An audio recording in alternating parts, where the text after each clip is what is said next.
एकदा एक चिमणी आणि एक कावळा आपापलं घर बांधत होते. चिमणीने खूप मेहनत घेतली. ती दिवसभर माती गोळा करी, ओलसर मातीने घर घट्ट बांधत होती. एक एक काडी, पेंढा, गवत गोळा करून तिने नीटसं मजबूत घर उभं केलं. पण कावळा आळशी होता. त्याने विचार केला, कशाला एवढा त्रास, पटकन झालं पाहिजे.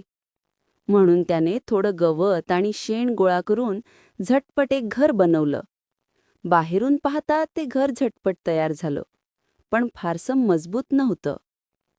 काही दिवसांनी जोराचा पाऊस आला. पावसात चिमणीचं मातीचं घर घट्ट उभं राहिलं. चिमणी आत आरामात बसली. पण कावळ्याचं शेणाचं घर पावसात विरघळलं. भिंती कोसळल्या. कावळ्याचं घरचं घर नाहीसं झालं. बेचारा कावळा भिजत बसला. त्याला समजलं, कष्ट न करता आळस करून केलेलं काम टिकत नाही, पण मेहनत आणि शहाणपणानं केलेलं काम नेहमी टिकतं.